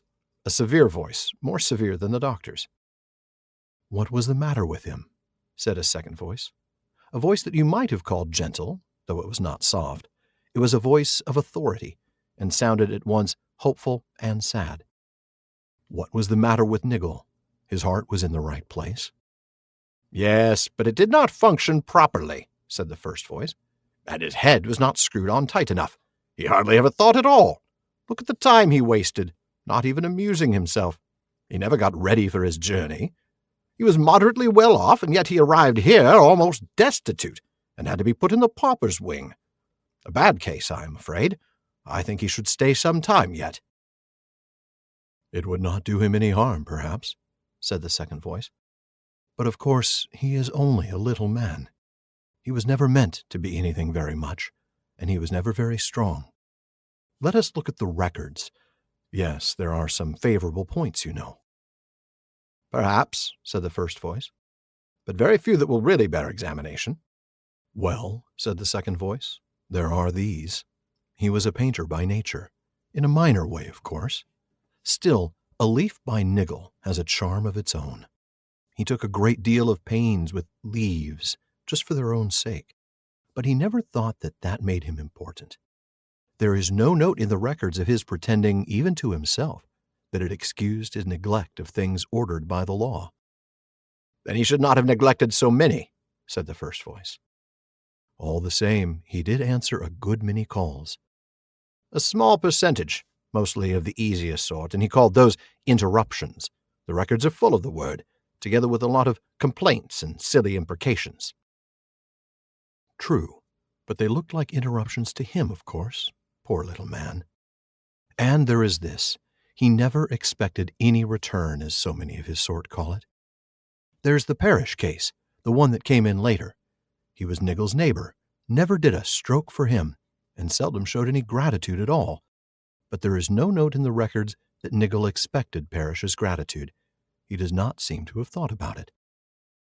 "Yes, that is a point," said the first voice, "but rather small. I think you will find Niggle often merely forgot. Things he had to do for Parrish he put out of his mind as a nuisance he had done with." "Still, there is this last report," said the second voice. "That wet bicycle ride. I rather lay stress on that. It seems plain that this was a genuine sacrifice. Niggle guessed that he was throwing away his last chance with his picture, and he guessed, too, that Parrish was worrying unnecessarily." "I think you put it too strongly," said the first voice. "But you have the last word. It is your task, of course, to put the best interpretation on the facts. Sometimes they will bear it. What do you propose?" "I think it is a case for a little gentle treatment now," said the second voice. Niggle thought that he had never heard anything so generous as that voice. It made gentle treatment sound like a load of rich gifts and the summons to a king's feast. Then, suddenly, Niggle felt ashamed. To hear that he was considered a case for gentle treatment overwhelmed him and made him blush in the dark. It was like being publicly praised when you and all the audience knew that the praise was not deserved. Niggle hid his blushes in the rough blanket. There was a silence. Then the first voice spoke to Niggle quite close. "You've been listening," it said. "Yes," said Niggle. "Well, what have you to say?" "Could you tell me about Parrish?" said Niggle. "I should like to see him again. I hope he is not very ill. Can you cure his leg? It used to give him a wretched time. And please don't worry about him and me. He was a very good neighbor, and let me have excellent potatoes very cheap, which saved me a lot of time." "Did he?" said the first voice. "I'm glad to hear it." There was another silence. Niggle heard the voices receding. "Well, I agree," he heard the first voice say in the distance. "Let him go on to the next stage. Tomorrow, if you like." Okay. What to say here? I mean, again, this is all friendship and love, and it's all a build-up, because right now, where's the friendship and where's the love? But we'll get there. Well, we will. We really had to set the stage. I think without getting too into these two voices. Oh, yeah, and the allegory. What they represent in the allegory that's going on here, why they're judging him right now. Yeah. Which, I mean, to me, it seems like it's kind of obvious, but it's also because I've read the whole story. Exactly. If you've never read the story before, you're probably a little lost, and that's okay. Yeah, and I don't want to spoil that for anybody. But I mean, I think you can see at the end of that passage that you just read, there actually was more friendship there than at first there seems. You know, they were neighbors and they didn't always get along. I mean, who does? Right. But, you know, Niggle still selflessly wants to hear about Parrish. You know, he's been sick, very sick, it would seem. And at this point, he's just interested. How's Parrish doing? I really want to see him again. He's not being selfish here. Right. Can you cure his leg? Yeah. You know, he knew how much that lame leg had given Parrish trouble for his life. Yeah. And, you know, he was hoping that one thing, if nothing else, could be done for him. So he was asking for good things to be done for Parrish, and he was putting in a good word for Parrish as well. Yeah. And that's important. A good word with some fairly important people. Yeah. As it would turn out according to the allegory. Indeed. So. Yeah. So the next stage, the gentle treatment, if you will, he is sent to a train station, and he ends up at a little embankment with steps and a gate, not even an actual train stop or train station, just a little hillside. And there's his bicycle with his name on it. Now, keep in mind, he's had this journey, so there's no reason this should be there. He explores the countryside, and he feels like he's seen it before, all of it, or at least he's dreamed it before. Now, I don't want to spoil the moment, so I won't, though I think the text will spoil a little bit. And this is where the story goes on. He sat down under a very beautiful distant tree, a variation of the great tree, but quite individual, or it would be with a little more attention, and he considered where to begin work and where to end it, and how much time was required. He could not quite work out his scheme. "Of course," he said, "what I need is Parrish. There are lots of things about earth, plants, and trees that he knows, and I don't. This place cannot be left just as my private park. I need help and advice. I ought to have got it sooner." He got up and walked to the place where he had decided to begin work. He took off his coat. Then, down in a little sheltered hollow hidden from a further view, he saw a man looking round, rather bewildered. He was leaning on a spade, but plainly did not know what to do. Nigel hailed him. "Parish!" he called. Parish shouldered his spade and came up to him. He still limped a little. They did not speak, just nodded as they used to do, passing in the lane. But now they walked about together, arm in arm. Without talking, Nigel and Parish agreed exactly where to make the small house and garden which seemed to be required. As they worked together, it became plain that Nigel was now the better of the two at ordering his time and getting things done. Oddly enough, it was Nigel who became most absorbed in building and gardening, while Parish often wandered about looking at trees, and especially at the tree. One day, Nigel was busy planting a quickset hedge, and Parish was lying on the grass nearby, looking attentively at a beautiful and shapely little yellow flower growing in the green turf. Nigel had put a lot of them among the roots of his tree long ago. Suddenly, Parish looked up. His face was glistening in the sun, and he was smiling. "This is grand," he said. "I oughtn't to be here, really. Thank you for putting in a word for me." "Nonsense," said Nigel. "I don't remember what I said, but anyway, it was not nearly enough."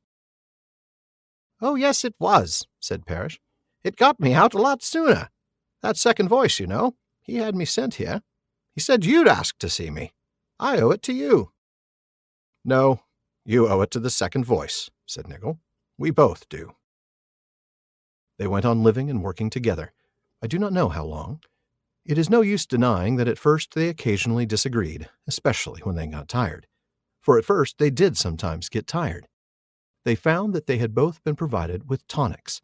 Each bottle had the same label, a few drops to be taken in water from the spring before resting. They found the spring in the heart of the forest. Only once long ago had Nigel imagined it, but he had never drawn it. Now he perceived that it was the source of the lake that glimmered far away, and the nourishment of all that grew in the country.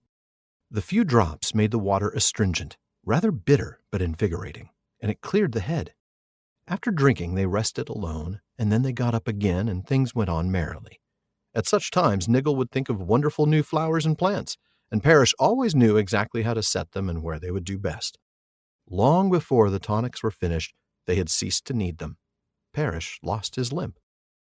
As their work drew to an end, they allowed themselves more and more time for walking about, looking at the trees and the flowers and the lights and shapes and the lie of the land.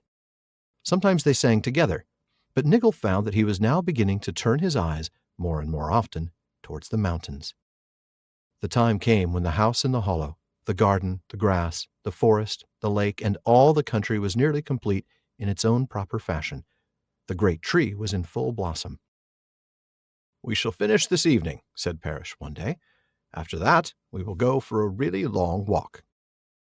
They set out next day, and they walked until they came right through the distances to the edge. It was not visible, of course. There was no line or fence or wall, but they knew that they had come to the margin of that country. They saw a man. He looked like a shepherd. He was walking towards them down the grass slopes that led up into the mountains. "Do you want a guide?" he asked. "Do you want to go on?"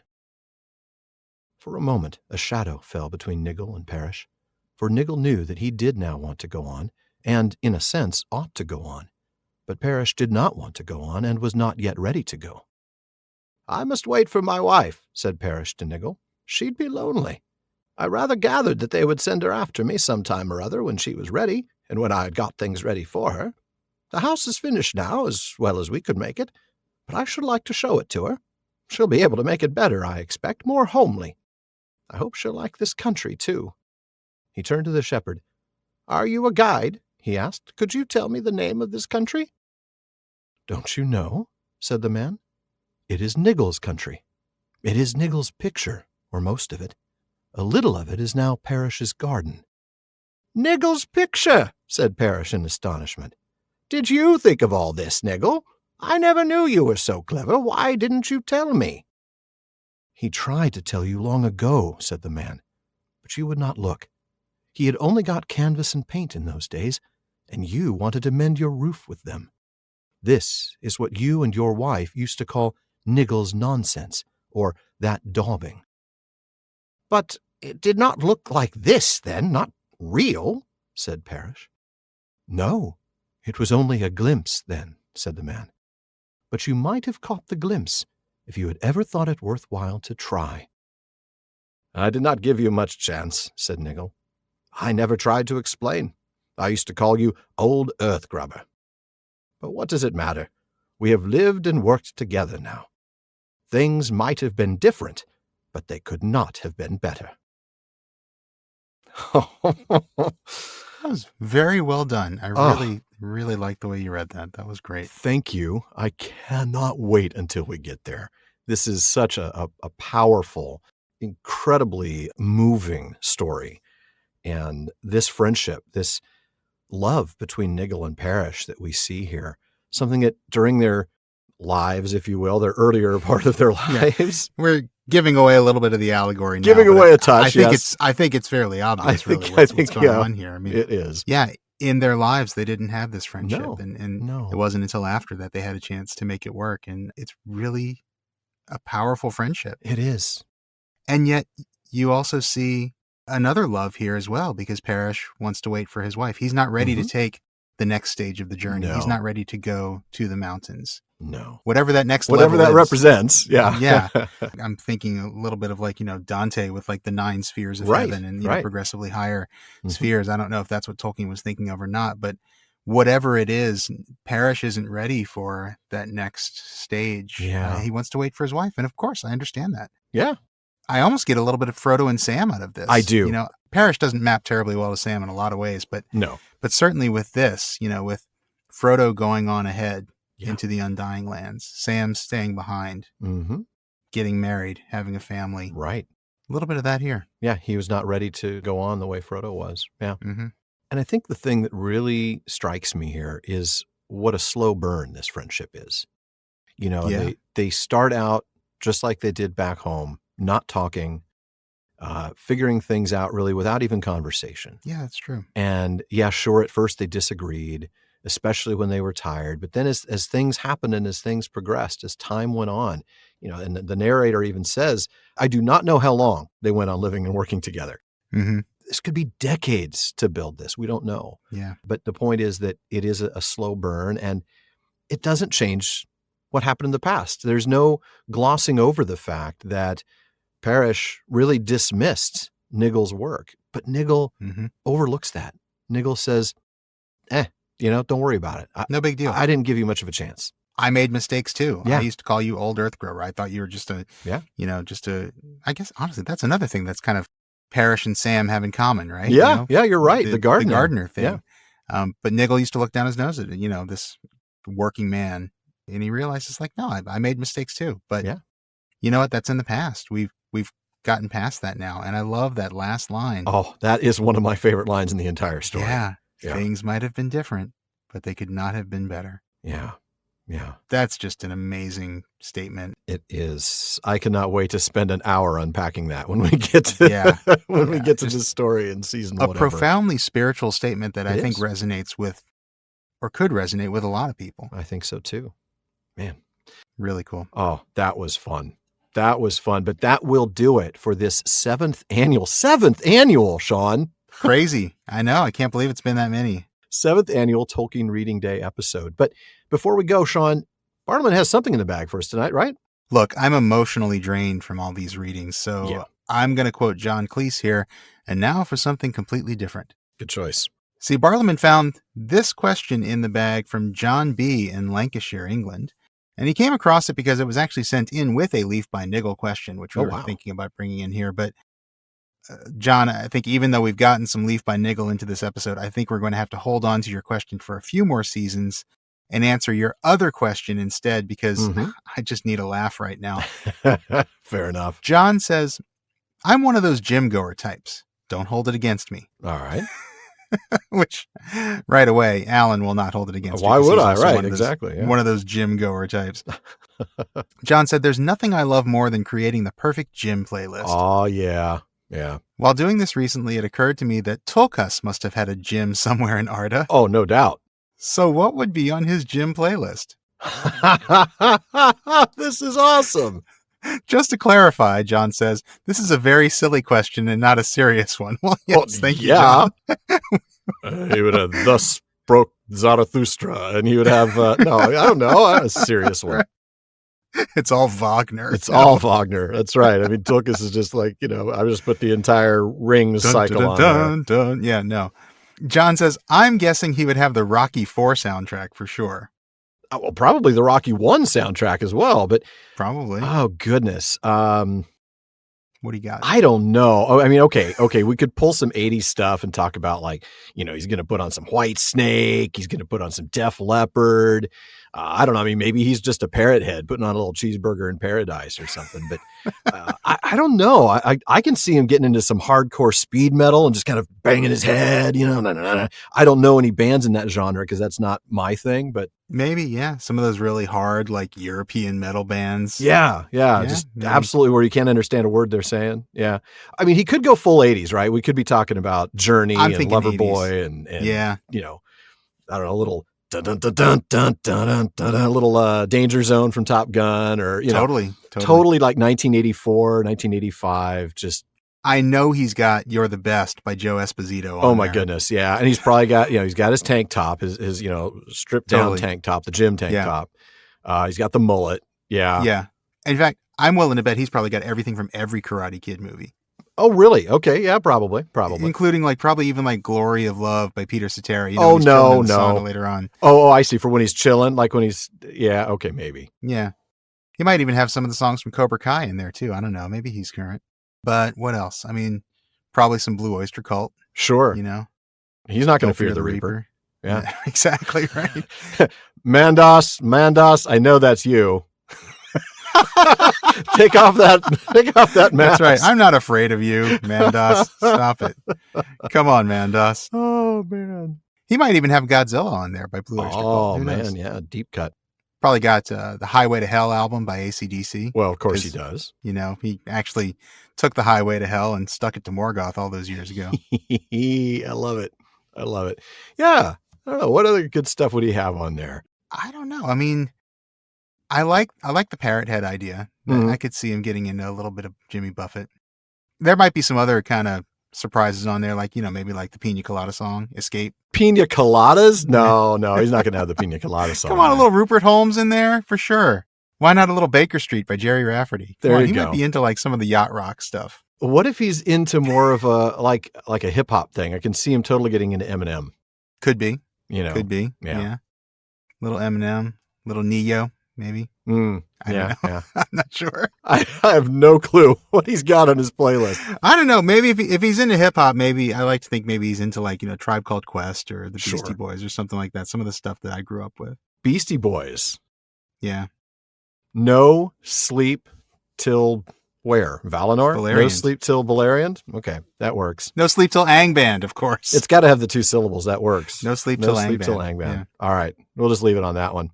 Folks, that will wrap it up for another episode of the Prancing Pony Podcast. But please be sure to join us again next week for our 18th Questions After Nightfall. Yeah, nothing like an hour and a half of not being able to answer questions off the top of our heads to help us stay humble. Boy, it does. But folks, we want to take a moment to thank the team that helps make this show better. That's our research assistants, along with our barlowman, Becca Davis, producer Jordan Rennells, social media manager Casey Hilsey, event and Patreon community coordinator Katie McKenna, and website guru Phil Dean.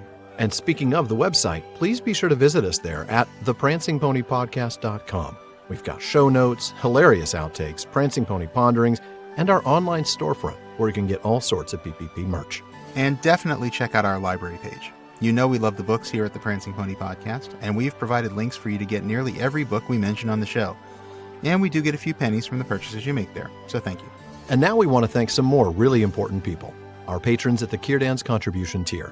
I'm going to start with DeMay in Alaska, James in Virginia, Tamsin in Minnesota, Chad in Texas, Lance in New Jersey, Paul in Colorado, Jerry in Texas, Bruce in California, Mario in Utah, Seth in Texas, B in California, Joseph in Texas, Kathy from North Carolina, and Lori from Washington. And then we have Carlos in California, Brian from the UK, Ned from Connecticut, Jerry from Washington, Joe in Washington, Erwin from the Netherlands, Hal from Washington, D.C., Lise in Switzerland, Dylan in Australia, Ben in Minnesota, Anthony in Texas, Dorwin in Michigan, Karen in the UK, and James in Florida. Thank you all so much for your support. We really do appreciate it. And folks, please be sure you don't miss any episodes of the Prancing Pony Podcast. Subscribe to the show through Apple Podcasts, Spotify, or your favorite podcast app, whatever it is. And one last thing, as always, don't forget to send us your thoughts, comments, and most of all, what you're reading for Tolkien Reading Day to barliman@theprancingponypodcast.com. And if you want a chance to have your actual voice heard, you can send us audio of you asking your question by visiting podinbox.com/prancingponypod and record your question there for us. Just please make sure to still send the question to Barliman as well. Please. Barliman is a lot more reliable lately, but we do get a lot of mail, so we'll get to you as soon as we can, and your question or comment may be featured on a future episode. As always, this has been far too short a time to spend among such excellent and admirable listeners. But until next time. Farewell, friends.